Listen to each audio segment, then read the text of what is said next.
phone is with you everywhere. In your bedroom, at protests, in confidential meetings.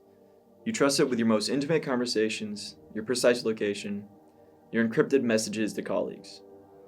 But what if I told you right now, without a single click or any warning, someone could be watching through your camera, or listening through your microphone, or even reading every message you've ever sent?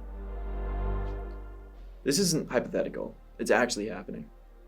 And the documents we've obtained reveal a global industry built on making this surveillance invisible, unstoppable, and available to anyone with enough money.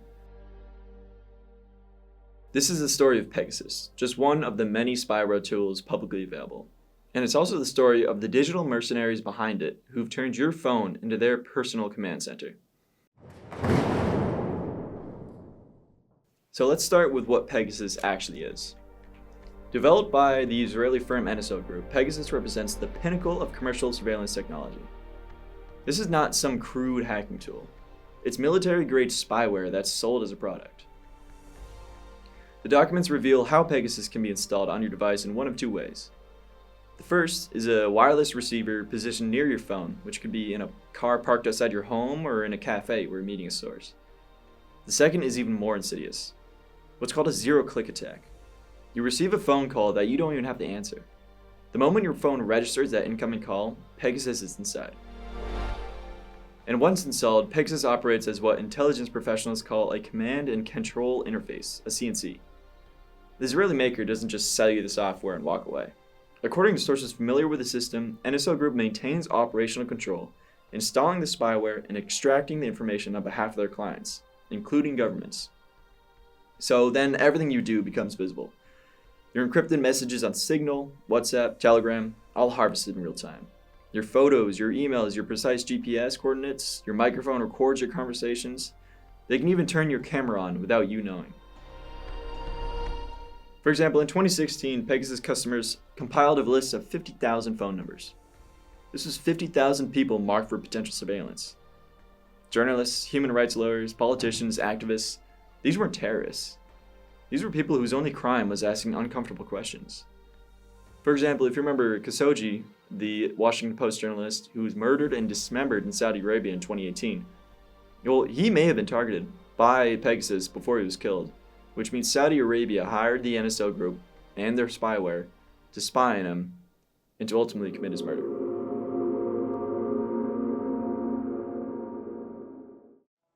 So that leads us to who's buying this. Well, the pattern that emerges from these documents tells us everything we need to know about how surveillance has been democratized and weaponized. Mexico, the UAE, Kazakhstan, Azerbaijan, Panama, United States, Saudi Arabia. These are confirmed Pegasus clients. Some are authoritarian regimes with long records of silencing dissent. Others are nominal democracies where the line between security and political control has blurred beyond recognition. Take Panama, for example. In 2012, then-President Ricardo Montanelli deployed Pegasus against his own citizens. Not against drug cartels or external threats, against political opponents, labor leaders, and journalists who covered corruption in his administration. Take another example from the US. NSO Group hired the Vogel Group, which is a lobbying firm with close ties to the Trump administration. And then the Vogel Group spent $1.8 million lobbying in the 2024 elections for Trump to win. So this is the business model. Sell the illusion of security, deliver the tools of authoritarianism. And the infrastructure behind it is where it gets even darker. Pegasus doesn't just exist as software. It runs through what sources describe as the Pegasus Anonymous Transmission Network, a global digital architecture designed to obscure the origin of surveillance and to make accountability impossible. Here's what makes this different from state surveillance. When intelligence agencies conduct operations, there are, in theory, oversight mechanisms, parliamentary committees, courts, and whistleblowers. But when you outsource surveillance to a private firm, those safeguards evaporate.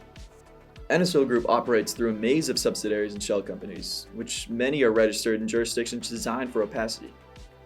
The money flows through channels that make it nearly impossible to trace who's ultimately responsible when a journalist ends up dead, when an activist disappears, or when a lawyer's confidential case files are mysteriously leaked to state media. And the tech keeps evolving. Zero-click attacks were science fiction a decade ago. Now they're a commercial product. The next gen is already in development. AI-enhanced surveillance that doesn't just record what you do, but predicts what you're going to do.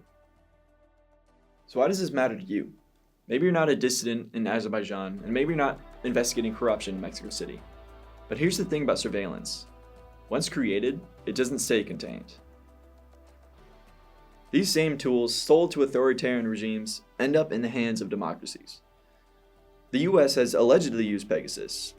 EU nations have already deployed it against their own citizens. The surveillance apparatus doesn't recognize borders. Not physical ones, and certainly not moral ones. So every time we accept that security requires sacrifice, we cede a little more ground. Every time we tell ourselves that we have nothing to hide, we make it easier for power to operate in secret. The documents we've reviewed paint a clear picture. We're living through the global commercialization of surveillance. Privacy isn't dying because of some inevitable tech progress. It's being killed systematically by an industry that profits from making invisibility impossible. Your phone is still with you. It's in your pocket, on your nightstand, or on the table nearby. But the question is, who else is there with it?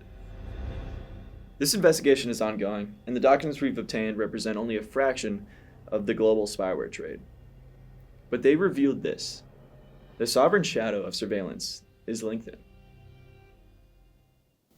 That's all for the Global Desk this week. If you enjoyed this investigation, you can find others at our website, theglobaldesk.com. You can receive specialized alerts through our Substack, including intelligence gathered by our team and updates on global events delivered right to your inbox. Until next time, take care.